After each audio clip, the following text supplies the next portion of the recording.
everybody, today I'm going to be talking about Dragon by Clive Cussler. Now I'm giving this book my lowest score so far, 6 out of 10. I'll tell you why.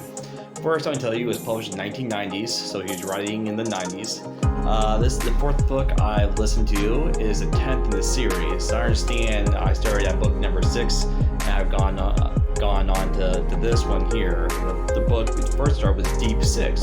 Thoroughly enjoyed that book, thought it was very good. But then I got to the next book, and now I'm here for Dragon.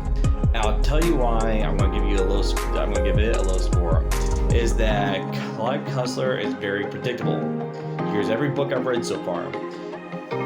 So you got Dirk Pitt, Al Giordino are kind of minding their own business when they're thrust into saving an unknown person. Something crazy is happening and they're just right there, and they go and do something amazing and save some people, they had no business being around saving. But I mean, it's a book, so it has to be excitement. I get that.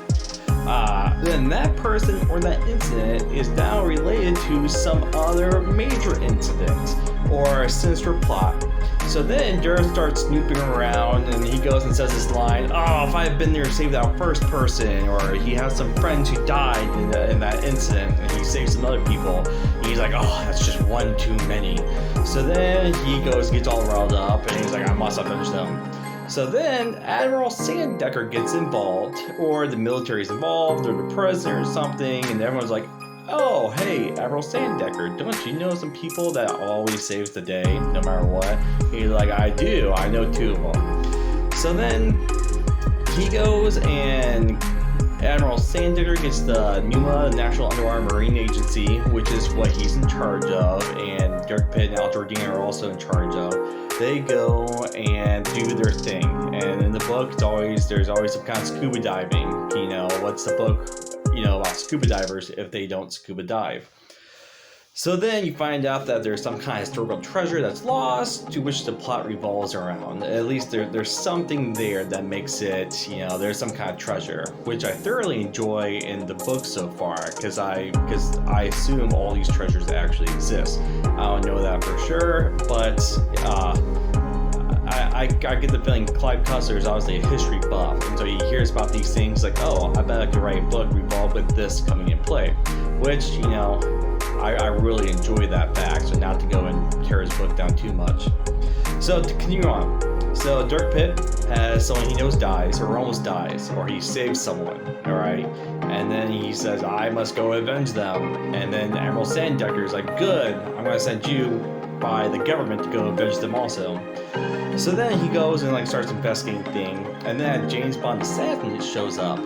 And, this assassin's a guy who kills lots of people, in the book. Like, "Oh, I've killed 200 people or 100 people, or I strangle people because that's what I do." And so ultimately, him and Dirk Pitt, they go and fight, and Dirk Pitt always wins. Now, I don't want to give away too much stuff about Dragon, but there's a point where Dirk Pitt fights a samurai who is the James Bond assassin in this book, and the samurai has a katana. He's the guy he's killed 200 people. He's writing them all down. He has their heads put up as display after chopping them off with his sword. So then Dirk Pitt, who used to be a fencer back in the day of the academy, he decides, "I'm going to kill the samurai with a saber." So then the book goes on, and of course Dirk Pitt wins. He goes and kills the samurai assassin. Because he's the main character and he has main character powers. So, it's just not believable. I don't know. I mean, I'm sure he got lucky and he did everything he could, and of course he wins. Because what's the next book going to be about if it's not Dirk Pitt? So he goes throughout the book. He does his thing. He investigates, and he either gets beat to crap, or he never has scratches on him, or nothing ever kind of really slows him down. You always kind of like video game, wraps his arm up and gives himself a shot and "Oh, I'm good to go." So not exactly believable either. So then he goes and beats the James Bond assassin. So then he goes after the James Bond villain. So then usually what happens is, of course, he wins, and the book is always about, the fate of the world's in the balance. And for some reason, the U.S. government never has its resources to deploy, other units, or sometimes the units get wrapped up, and Dirk Pitt has to go and save the special forces. So, why not? So then it's always, you got a James Bond villain, and there's always another country involved, and somehow that country's government is totally, has no idea what's going on, or they kind of do, and we'll let this one guy, and we'll see if he gets away with it first. And if he does, better for us. If he doesn't, then we can just disavow him. So that's kind of what these other countries are doing. So then he goes and saves the day, and maybe he dies for a while, and then sometimes he just comes back. And that one, in this last one, I won't tell you too much about it, but there's a couple times where he dies. Shocker, there's another book in the series, also by Dirk, main character Dirk Pitt, so he doesn't die. So, I knew there was another book, so I heard about this. I'm like, well, he's not dead. He's gonna figure out some stupid way of surviving, which he does. So that's pretty much the plot of every book so far, which is fine. I did enjoy the book. I'm reading it, I'm listening to it a second time just to make sure I really have a good grasp of the book and my opinion of it. It's just writing has come way further since then. In the book, there's a lot of cheesy jokes. There's a lot of I don't know. You got with the James Bond assassin and James Bond villain. You also have the Bond girls that show up, which happens in Dirk Pitt too. And a couple of these women are reoccurring.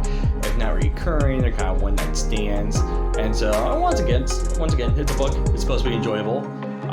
It's supposed to be intrigue. You get this impression that Dirk Pitt is just, doing he's just the perfect man for the perfect job always. And he's strong, and women love him. And he goes and takes down these James Bond villains, which is fun to read about. So once again, it's fine, but it's just we've come so much further in storytelling than a character like Dirk Pitt.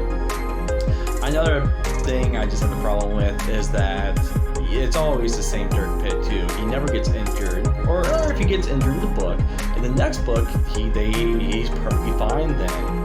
That's just not how this works. I've been injured multiple times. I'm already starting to feel it myself.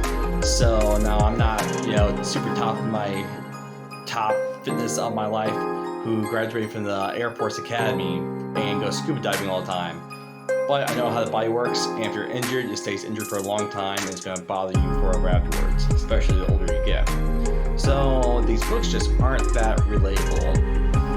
So that's why I'm giving it a 6 out of 10. If you like just good, fun adventure stories, it's great. It's just fine for that. If you want a little bit more out of storytelling, then this is probably not the series for you. I don't really have anything else to read right now, so I probably will get the 11th book. Just because, like I said, it's good, easy, fun to listen to. It is exciting, but I would not rate it to some of the other books I've read. So with that, that's the end of my review. I hope you have a good rest of your day.